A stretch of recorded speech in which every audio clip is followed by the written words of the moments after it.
In the pitch-black darkness, at a deadly depth, a diver took his last breath and started thrashing with all his might. From every side, he was squeezed by rocks, and the only thought on his mind was survival. For a moment, he felt the relief of having broken free from his captivity, but he was met with nothing but boundless darkness that was no less suffocating than the lack of oxygen. Panicking, with no hope of staying alive, he swam into the unknown. Nevertheless, he had a safety rope, extra gas tanks, a companion, and state-of-the-art equipment. But can any of these things guarantee survival underwater? What are the chances of escaping if you're out of oxygen? What about if your equipment malfunctions? And what do divers really look for in the deadly depths? Most of us associate diving with beautiful coral gardens and marine life observation. But deep water plunges performed by professionals have nothing to do with it, especially when it comes to cave diving, one of the most complex and dangerous kinds of underwater swimming. That's why the professionals in this trade can be regarded as the best divers in the world. In 1991, the best of the best were Parker Turner and Bill Gavin. They led the most experienced and well-equipped team of cave divers in the world to explore one of the most popular underwater cave systems, Indian Springs in Florida, United States. On the surface, this place looks like a small body of water with a rocky floor and a hole in the center. But the opening is actually the entrance to underwater caves, which are over 3 kilometers, 200 meters long. Turner and Gavin had spent 2 years planning to inspect and map the unexplored part of the Indian Springs Tunnel, which started at a depth of 90 meters. Although they had an entire team of divers, only the 2 of them were supposed to go through the so-called restriction, an extremely narrow deep water tunnel set at a depth of 37 meters. Finally, on November 17, 1991, the submersion started. But before that, the divers threaded a rope through the restriction to be able to orient in space even in the conditions of poor visibility. They also left decompression tanks a few meters away from the exit. The thing is, you can't simply reach the depths or go back up fast. With the first option, you're going to get a case of the so-called depth intoxication.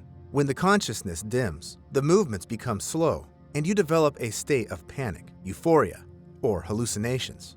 That's why, for deep diving, they use a special mixture of oxygen, helium, and nitrogen called trimix. Yet it becomes a problem if you surface too fast. In this case, you develop decompression sickness because the nitrogen that has accumulated in the body as the result of inhaling trimix starts bubbling right there in the diver's bloodstream.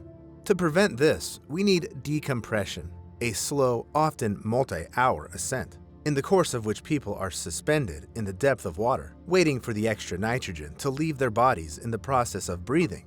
So when Bill Gavin and Parker Turner finally submerged in the Indian Springs cave, they were breathing trimix. Meanwhile, the divers who remained in front of the restriction were using compressed air. This same substance was in the decompression tanks. Gavin and Turner successfully passed the narrow tunnel at the entrance, and for around 25 minutes, they happily explored the undiscovered caves. They had moved 457 meters away from the entrance when their devices indicated they were halfway out of air. It was time to go back, so Gavin and Turner started the ascent. But approaching the restriction, the men saw clouds of mud. They couldn't understand where they came from, but the closer they got to the exit, the worse the visibility became. At some point, they had to rely exclusively on the safety rope for orientation. But at some point, it got cut short. The rope led them to a dead end and was coming out of a pile of rocks and sand. Gavin and Turner exchanged nervous glances, realizing that the restriction had collapsed.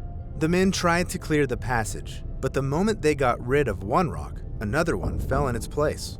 Besides, their activity stirred up even more mud, and the divers couldn't even see each other anymore. Finally, they were forced to swim back to clearer water and think about what to do next. Yet, upon looking at their manometers, the 2 friends realized they only had 10 minutes worth of oxygen left.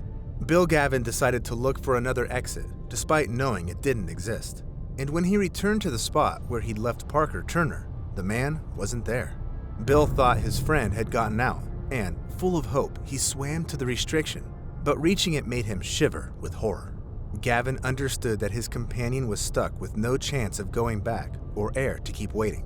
Yet, it looked like he took his last breath, left his equipment, and swam forward in the hope of reaching the extra air tanks. Whatever had happened, there appeared a small passage in the blockage, and Gavin managed to squeeze himself through. By this time, he had oxygen for around 30 seconds, so Bill swam as fast as he could. The visibility was close to zero due to the mud clouds, but he hoped to see Parker any second. Suddenly, Bill's air had run out, and, holding his breath, he managed to use all of his remaining capacity to reach the life-saving oxygen. But Turner wasn't there. At that moment, Gavin realized his friend had died. The rescue squad was able to confirm this only the following day when the mud clouds in the cave settled a bit. Turner's body was found just 30 meters from the extra oxygen tanks. He was the world's best cave diver and fought until the very end. But nature won this battle. Indian Springs remains one of the most popular and difficult diving spots, but it's far from being the only one. It can be challenged by Four Sharks Blue Hole in the Bahamas. It's a 10-meter wide, narrow coral basin, which gradually widens and gives way to the Kalik Cavern. It goes down to a depth of 60 meters, but in its distant upper corner, there's a narrow crack that has attracted divers' attention.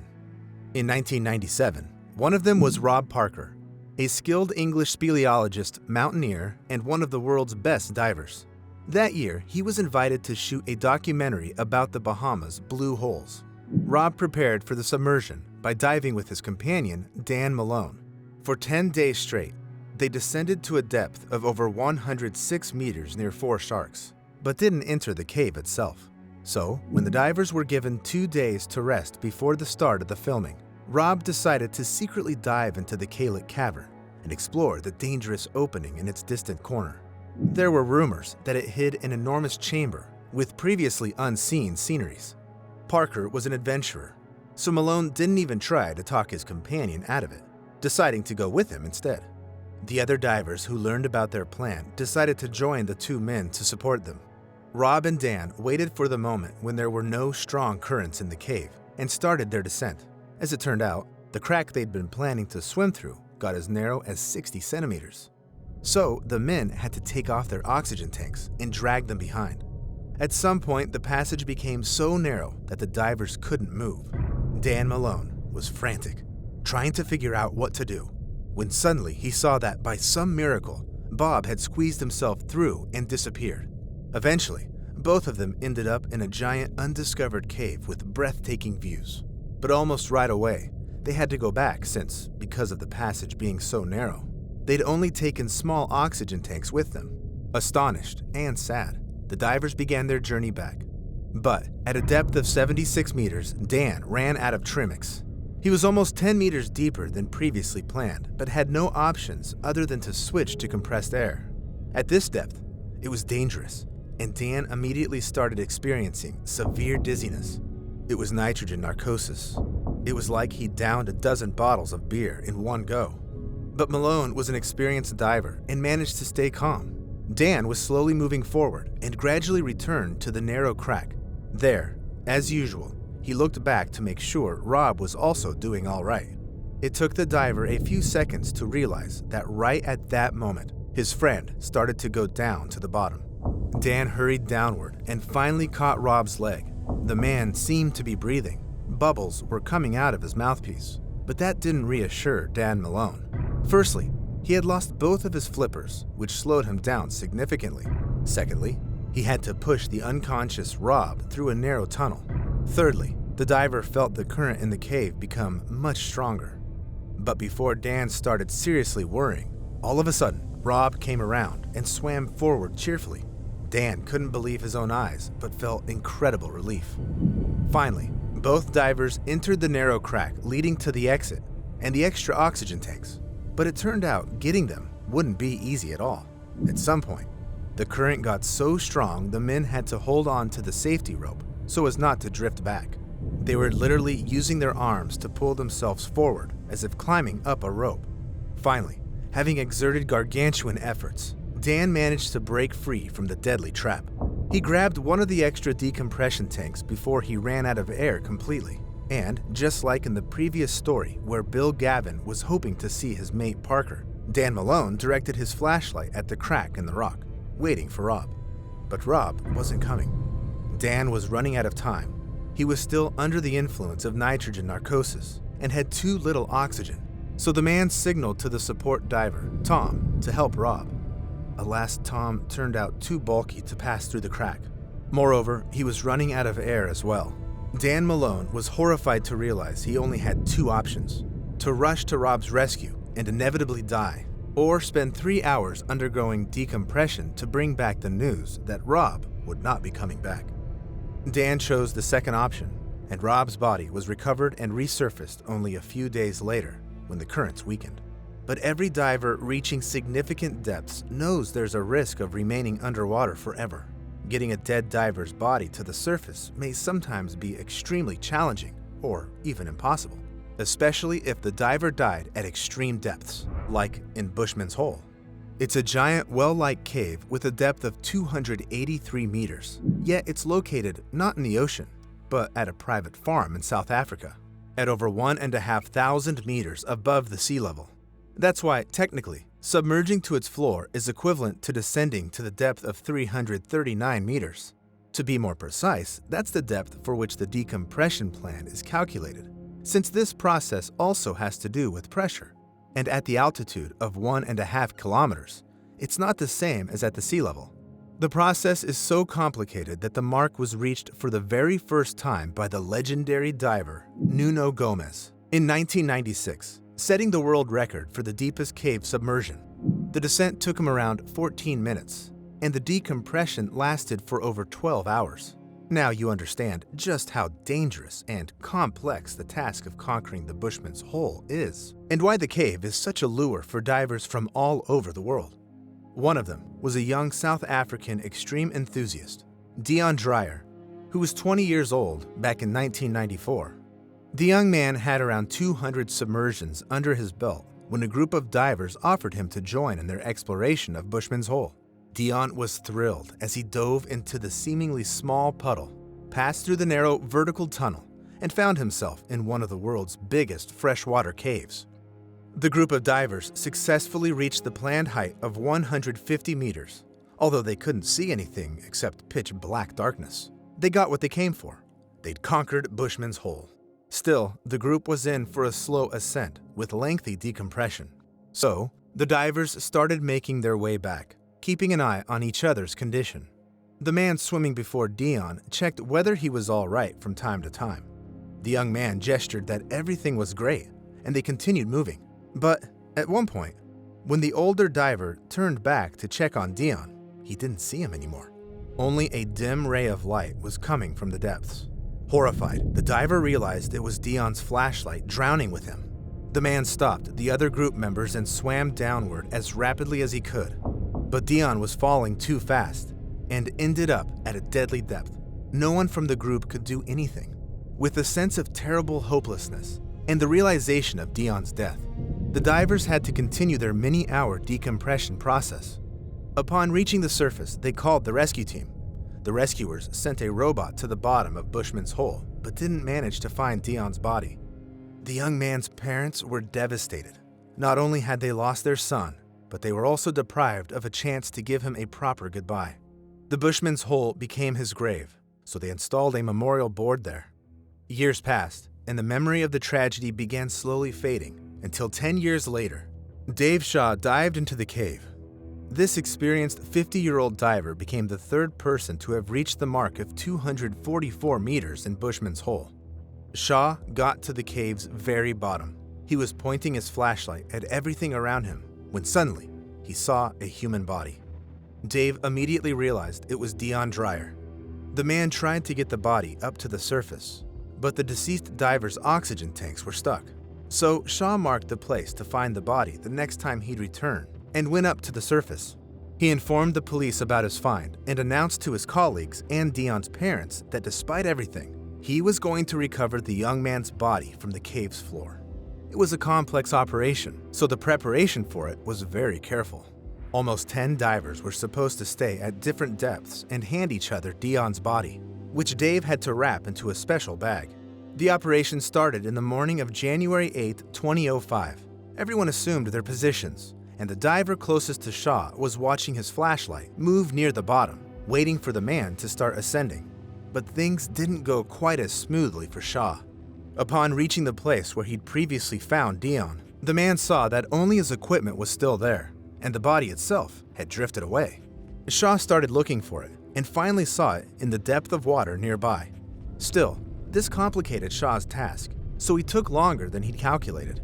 Meanwhile, the diver above him noticed Dave's flashlight start to move quickly and finally stop. The man waited and looked at the spot of light at the bottom intently, but it remained in one place. Eventually, the diver decided to go deeper to check how Shaw was doing. What he saw shocked him. Dave was lying lifeless on the floor of the cave. No diver on the team was qualified enough to go to the bottom of Bushman's hole, so it was impossible to help Shaw, even if he was still alive. Dumbstruck by what he'd just witnessed, the diver wrote something on a special board and passed it on to his partner above. In this way, the writing reached the surface, and everyone found out that Dave wasn't coming back. Considering the difficulty of submerging to the bottom of Bushman's cave, everyone had to accept the gruesome reality that Dave and Deon might remain there forever. Shaw's team and Dreyer's parents were devastated, yet there was nothing they could do, so they started packing to leave this deadly place as fast as possible.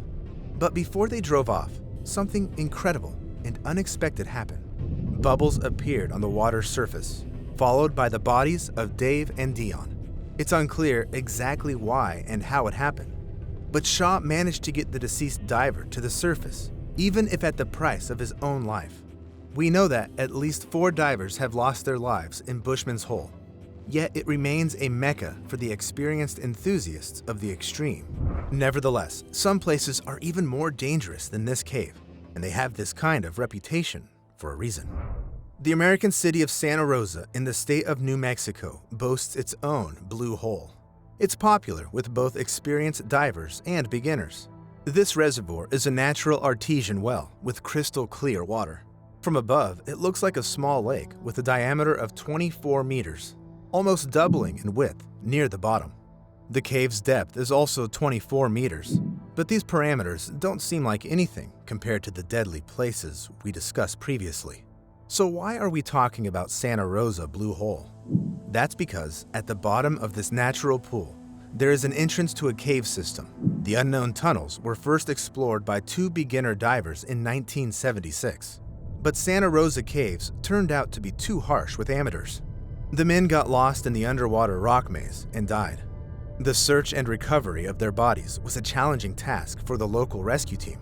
Entering the caves required impeccable diving skills, and the rescuers had no map for orientation in the tunnels. Still, they managed to find and surface the dead divers' bodies. Moreover, in the process of the search, the rescue team explored a part of the caves and reached a depth of 58 meters. However, the underwater tunnels turned out to be so dangerous that the landowners decided to block the entrance to them with a metal grid. It stayed there for 40 years, until 2016, when a group of professional explorer divers was authorized to map the forbidden caves. All of them were super experienced divers, so the expedition had the best possible planning. The first person to enter the cave was supposed to be Mike Young, and in the meantime, his colleague, Shane Thompson, was supposed to stay on the ground, in the reserve, so to speak. Thompson used to serve as a diving instructor for the US Navy and had around 20 years of experience. Maybe that's why he didn't want to wait and dived into the blue hole together with Young. And it was Shane who was the first to push through the narrow passage to the cave system. Apart from it being pitch dark, the divers had also disturbed the sediment that had been gathering at the bottom for 40 years. So, this immediately caused a significant drop in visibility, and the flashlights were almost of no help in the muddy water. Still, the divers kept on moving, and soon Shane noticed a tunnel that seemed to be leading to a large cave. But the muddy water and the optical illusion stopped the men from seeing the whole picture. The reality was that the tunnel got much narrower before turning into a wide cavern. So, moving while relying almost exclusively on touch, Shane reached the narrowest spot and got stuck. Moreover, due to poor visibility, Young didn't notice at first that something had gone wrong and wanted to pass by his companion, but got stuck as well. Nevertheless, he kept calm and realized that the only right option was to return to the previous place. Yet Shane, for some reason, lost his self-control and started thrashing as if in a seizure, hitting his fellow diver with his flippers and trying to push forward. At first, Young, who successfully reached the wide tunnel, didn't understand what had happened. He waited for Shane to come back, but the man was taking very long. Young approached the narrow passage again and was astounded to see that Shane was gone. Young managed to get his head and arm with the flashlight through the crack, but Shane was nowhere to be found. The man had to decide whether to risk getting stuck and possibly dying to find Shane or to leave his teammate behind. For Young, it was an obvious choice, so he slowly started moving forward. It took a very long time, but the diver reached the next cave. He swam to the widest tunnel, hoping that Shane had done the same, and finally, at the end of an extremely steep and narrow passage, Young saw his fellow diver, dead. It shook the man deeply, and he realized that now he had to fight for his own life to make it back to the surface and inform the others of his teammate's death. Young used up all of his energy and oxygen supply, but eventually managed to get out. However, getting Shane's body back to the surface took a long time and a big team. No one understood exactly what had happened and why, but the death of a professional like Shane was proof that cave diving can be deadly, regardless of the diver's skill level and experience. The Santa Rosa tunnels were closed forever, and a memorial board was installed nearby. Although these tragedies cast a shade upon the history of diving, approximately 6 million people in the world continue doing it. Still, experienced divers warn that the ocean and caves must be treated with responsibility and respect, or they can take cruel revenge. What is your opinion? Is it worth it to try and get a dead diver's body to the surface, no matter how serious the risk is? Share your thoughts in the comments and subscribe to the channel because we've already prepared even more incredible stories for you.